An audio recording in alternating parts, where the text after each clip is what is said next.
इनकलाबी के साथ मैं हूं शाहिद नज़ीर चौधरी। दोस्तों, आज के वीलॉग में शहनशाह गज़ल मेहदी हसन साहब की ज़िंदगी का एक मैं वाक़या सुनाने लगा हूं और उनकी गायकी का एक नया अंदाज़ आपके सामने रखने लगा हूं। आमतौर पर जितने लोग भी हैं मेहदी हसन साहब से मोहब्बत करते हैं, उनके गाने सुनते हैं, गज़लें सुनते हैं, ठुमरियाँ उनकी सुन चुके हैं। लेकिन बहुत सारे दोस्तों को ये बात मालूम नहीं है कि मेहदी हसन साहब ने कभी मज़ाहिया गाने भी गाए होंगे और इसका तसव्वुर भी नहीं किया जाता रहा पाकिस्तान की फ़िल्म इंडस्ट्री में कि कोई मौसीक़ार इस बात का रिस्क ले कि वो मेहदी हसन साहब से ये कहे कि वो मज़ाहिया गाने गाए, क्योंकि मेहदी हसन साहब का जो मिजाज था वो सभी जानते थे। उनकी उर्दू बहुत ज़बरदस्त थी और बड़े राजस्थानी लहजे में वो बात करने वाले इंसान थे। उनकी शख्सियत का रोब इतना ज़्यादा था, उनके पास जितनी भी गज़लें थी वो जब गज़ल गाते थे तो उसके अल्फाज का चुनाव ख़ास तौर पर करते थे। उसकी कलाम पर उनको ख़ास तौर पर कुदरत होती थी, अहले ज़ुबान में उनको शुमार किया जाता था। लिहाजा जब वो उर्दू या पंजाबी के गाने गाते थे उनके अंदर संजीदगी, जज्बातियत, ये सारे इमोशंस उसके अंदर होते थे। फिर ख़ास तौर पर जब गज़ल का नाम होता था तो मीठे सुरों में, नीचे सुरों में वो बड़े प्यार से गाने गाया करते थे। लिहाजा उनके बारे में ख़ास तसव्वुर एक कायम कर लिया गया था कि मेहदी हसन जो हैं वो एक वर्सटाइल होने के बावजूद भी उनको तस्लीम नहीं करना हमने, और ये ज़िद पकड़ ली थी बहुत सारे मौसीक़ारों ने जो कि अपने दौर के बड़े मौसीक़ार आज़म कहलाते थे। मगर जब मेहदी हसन साहब की बात आती थी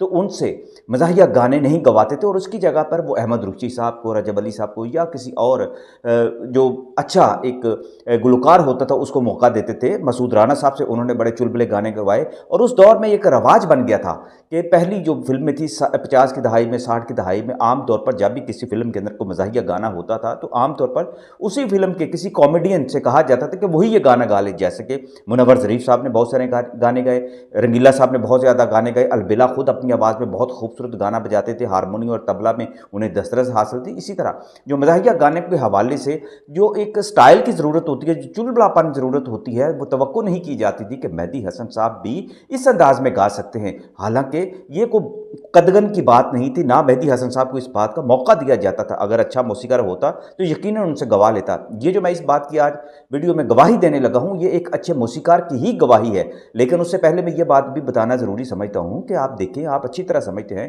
कि मोहम्मद रफ़ी साहब से बड़ा कौन गायक हो सकता है। किशोर कुमार की क्या मिसाल है, लेकिन अपने अपने दौर में उन्होंने चुलबुले गाने गाए, मज़ाहिया गाने गाए और बड़े खुल के गाए, और ऐसा लगता था वो जिस तरह का गाना है उसी तरह की उनकी आवाज़ हो सकती है। लेकिन मेहदी हसन साहब ने भी ये साबित किया था। एक ऐसी ही फिल्म उनका इम्तिहान बनाने की कोशिश की गई थी।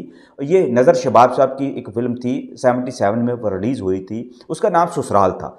ससुराल में अदाकार शाहिद, संगीता, कविता और उस्मान पीरज़ादा को भी उसमें शामिल किया गया था। ये बड़ी कॉमेडी फ़िल्म भी थी। शाहिद की बड़ी वर्सटाइल फ़िल्म थी, सोशल फ़िल्म थी, लेकिन रोमांटिक भी थी। लेकिन शाहिद साहब ने जो इसमें किरदार अदा किया था, ये एक लाफानी किरदार था, एक ऐसा किरदार था जो आज तक शाहिद साहब का याद किया जाता है। उसके अंदर मेहदी हसन साहब ने जो शाहिद साहब के लिए ख़ास तौर पर एक मज़ाहिया गाना गाया था, उस गाने की एक तारीख़ बाकायदा लिखी गई थी और पूरे पाकिस्तान में, ख़ास तौर पर पंजाब के अंदर ये गाना इतना मकबूल हुआ था, इतना मकबूल हुआ था कि आप खुद उसके बोल सुनेंगे तो आपको अंदाज़ा हो जाएगा कि ये गाना हकीकत में कितना मकबूल था। ये गाना जो मेहदी हसन साहब ने गाया था, इस गाने के बोल थे पांडे कली करा लो, पांडे कली करा लो, पुराने नामे।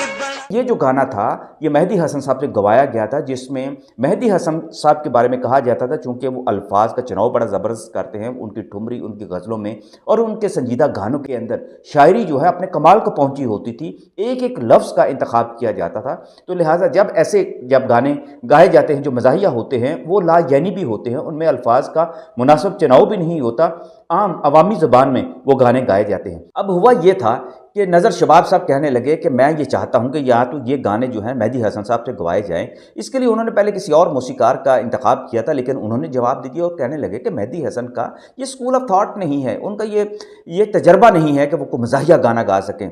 अब जैसा कि आप जानते हैं कि बहुत सारे जो मौसीक़ार, मैं नाम लेना अब मुनासिब नहीं समझता क्योंकि अब वो इस जहाँ में नहीं हैं, लेकिन उनके क्रेडिट पे और बहुत सारे गाने हैं। लेकिन मेहदी हसन साहब के मामले में वो बाज़ औक़ात ऐसे गाने नहीं गवाया करते थे, जैसे निसार बज़मी साहब हैं, चले नाम ले लेते हैं। इसी तरह ख्वाजा खुर्शीद अनवर हैं, वो भी मेहदी हसन साहब से इस तरह के लाइट गाने जो मज़ाहिया होते थे वो गवाने से एतराज़ करते थे और कहते थे कि ये मेहदी हसन साहब की आवाज़ की तौहीन है कि हम उनसे ये गाने गवाएँ। हालांकि बात अब चल निकली है तो ये भी बताता चलूँ कि ये वही मौसीक़ार हैं, इनके अलावा और भी बड़े बड़े अजीम मौसीकार गुजरे हैं जिन्होंने मेहदी हसन साहब की आवाज़ पर कंप्रोमाइज़ करने की कोशिश की। जैसे बाबा चिश्ती ने भी कई बार ऐसा हुआ, वो कहा करते थे कि मेहदी हसन साहब ऊंचे सुरों में जाकर जो है वो मुनासिब किरदार अदा नहीं कर सकते उनकी आवाज़, तो इसके लिए शौकत अली और मसूद राना साहब की आवाज़ें ऊंची तानों के लिए मेहदी हसन साहब के गानों के साथ मिलाई गई थी और ये भी फिल्मों के अंदर तजर्बा किया गया था। ये समझ अगर इस हवाले से अगर देखा जाए तो ये मेहदी हसन साहब का बहुत बड़ा इम्तिहान लिया जाता रहा। एक तरह से उनकी तौहीन भी ये की जाती रही थी।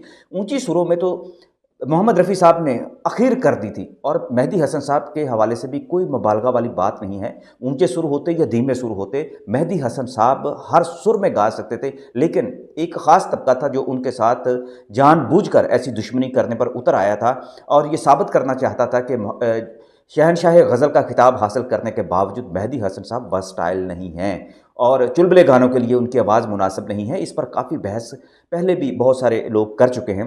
लिहाजा मैं इस तरफ आता हूँ कि इस फिल्म का जो गाना था, ससुराल का ये जो गाना था, पांडे गली करा लो, ये मेरे इंतहाई मोहतरम रियाज़ुर-रहमान सागर साहब ने लिखा था। रियाज़ुर-रहमान सागर साहब के हवाले से मैं बड़ी ऑथेंटिक बात कर रहा हूँ। रियाज़ुर-रहमान सागर साहब के साथ मैंने तकरीबन 10 साल तक नवाए वक्त में काम किया है। वो फैमिली मैगज़ीन के भी जो कल्चरल जो हमारा पेज था, शोबिज़ का जो पेज था, उसके हेड हुआ करते थे। अदबी सफ़ात को भी देखा करते थे और नवाए वक्त का जो शोबिज़ का ये जो पेजेस थे उनके तो वो एडिटर थे। अब फैमिली मैगज़ीन में भी वो साथ उनको ये खिदमत अंजाम देने का एक मौका मिला था और उनकी सरपरस्ती में मैंने काम किया। अफाकी साहब एडिटर थे, ये कल्चरल एडिटर थे रियाज़ुर-रहमान सागर साहब। और मैं जब मेरे पास अदबी सफ़ा होता था, मैं शायरी जितनी की मेरे पास जितनी भी शायरी नौजवान लिख कर भेजा करते थे शाया कराने के लिए, तो उसको चेक कराने के लिए मैं रियाज़ुर-रहमान सागर साहब को दिया करता था, क्योंकि बहुत बड़े शायर थे, कमाल की एक शख्सियत है और वो उस शायरी को चेक किया करते थे, फिर मैं वो लगाया करता था, शाया किया करता था फैमिली मैगज़ीन में। तो उनके साथ मेरा ताल्लुक़ बहुत ज़्यादा करीबी भी था। तो वो अक्सर कई ऐसे वाक़या सुनाया करते थे। जब हम इस गाने का हम उनसे ज़िक्र करते कि ये शाहिद ने तो बड़ा ज़बरदस्त परफ़ॉर्म किया है, तो मेहदी हसन साहब ने कैसे ये गाना गवा लिया, तो कहने लगे, तो वो कहा करते थे कि मेहदी हसन साहब के लिए एक बहुत बड़ा इम्तिहान बनाने की कोशिश की गई थी और सब लोगों के और ख़ास तौर पर मौसीकार ये कहते थे कि मेहदी हसन साहब ये गाना नहीं गा सकेंगे। लेकिन एम अशरफ साहब को फिर इस बात के लिए हमने मुंतखब किया और उन्होंने इसकी ट्यून बनाई। जब ट्यून बनाई तो कहने लगे कि उसमें कुछ मैंने अल्फाज तब्दील भी किए और मैंने इसलिए तब्दील किए कि एम अशरफ कहने लगे कि ये अल्फाज जो हैं मेहदी हसन साहब की या तो शान के ख़िलाफ़ हैं या फिर उनके जो सुरों में नहीं शायद आ सकेंगे, और वो मैं चाहता हूँ कि ऐसा गाना हो जो बिल्कुल आसान अल्फाज में हो और बिल्कुल अवामी ज़ुबान में हो और मेहदी हसन साहब के लिए भी गाना मुश्किल ना हो।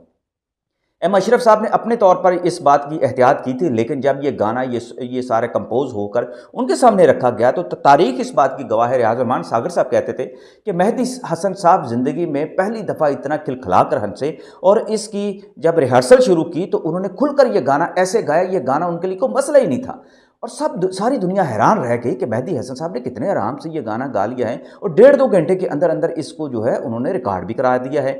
और सारी दुनिया जो ये समझती रही कि मेहदी हसन साहब से मज़ाहिया गाना गवाना जो है वो एक तो हद अदब में आ जाता है, दूसरा उनका इम्तिहान बन सकता है, तीसरा ये है कि कोई मौसीकार इस बात का रिस्क नहीं लेता था क्योंकि उसके ऊपर भी दबाव होता था, हदायतकार का होता था, फिल्मसाज का दबाव होता था और फिर अदाकार का दबाव बड़ा होता था। हर अदाकार ये चाहता था कि उसकी आवाज़ जो है, उसकी आवाज़ पर जो गाना फ़िल्माया जाना है वो उनके या तो पसंदीदा गुलकार का हो या फिर उस गुलकार का हो जिससे उनकी जो पर्सनैलिटी जो है ना वो मैच करते। ये सारी कहानियाँ जो फ़िल्म जब बन रही होती है तो ये चल रही होती हैं, बड़े मसाइल उस वक्त जन्म लेते हैं।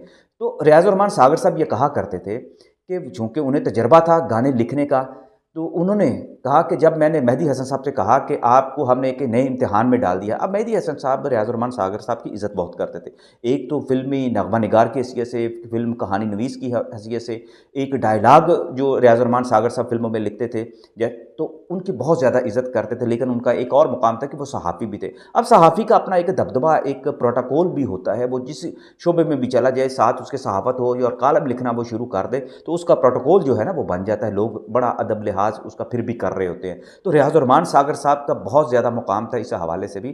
तो मेहदी हसन साहब ने इसको बड़े खुशदिली के साथ गाया, बल्कि एक गाना भी उन्होंने गा दिया जब उन्होंने देखा, एम अशरफ साहब ने और रियाज़ुर-रहमान सागर साहब ने और नज़र शहबाज साहब ने ये सोचा कि जब एक गाना इन्होंने गा दिया है तो एक और गाना जो है हम इनसे गवा लेते हैं और वो गाने के बोल ही बड़े अजीबो-गरीब से, यानी कि मैं अदा नहीं कर सकता धमक धमक के, पता नहीं इस तरह के कुछ अल्फाज थे, लेकिन वो गाना मैंने मुश्किल से तलाश किया है।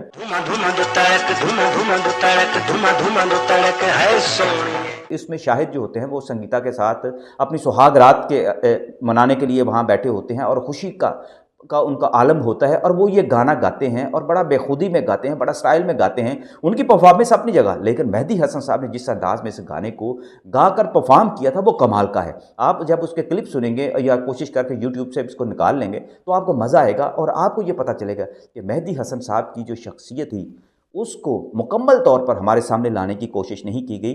और यही वजह थी कि शायद मेहदी हसन साहब के दिल में इंडिया के लिए भी एक कशिश होती थी कि वहाँ जाकर वो परफॉर्म करें और उनको गायकी का खुलकर जो है मौका मिल सके। पाकिस्तान में देखिए कोई भी मौसीकार अच्छा हो तो वही गुलकार की हर ख्वाहिश को हर तरीके से उसको गवाने का एक अच्छा मौका देता है और उसकी सलाहियतों का वो सही तरीके से उजागर कर सकता है। और ये रफ़ी साहब इसकी मिसाल हैं, लता मंगेशकर इसकी मिसाल हैं, किशोर कुमार साहब इसकी मिसाल हैं, बहुत सारे और सिंगर हैं। लेकिन पाकिस्तान में खैर माज़रत के साथ हमने लोगों ने अपने अपने बहुत बड़े जो शहंशाह थे अपने फ़न में, हमने उनके साथ भी बहुत ज़्यादा ज़्यादतियाँ की हुई हैं और हम कभी उनके फ़न के साथ इंसाफ़ नहीं कर सकते, जैसा कि मेहदी हसन साहब के साथ हुआ था। चलते चलते मैं आपको एक बात बताता हूँ, रियाज़ुर रहमान सागर साहब के हवाले से जो मैंने बताई है, नए जानने वाले जो हमारे अक्सर जो दोस्त हैं वो रियाज़ुर रहमान सागर साहब के मुकाम से वाकिफ़ नहीं हैं। आखिर में मैं उनके चंद एक गाने आपकी खिदमत में पेश कर रहा हूँ, जिससे आपको अंदाज़ा हो कि रियाज़ुर रहमान सागर साहब ने पाकिस्तानी फ़िल्मों के लिए जो गाने लिखे, मेरे ख्याल 2000 से ज़्यादा उन्होंने गाने लिखे थे।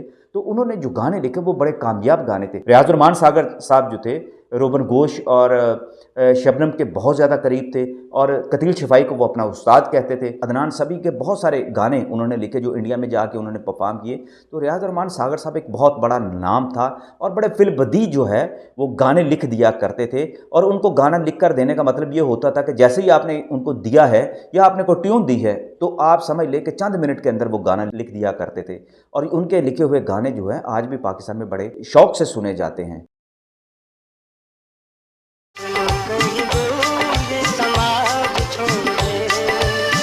आँखें गज़ल है आपकी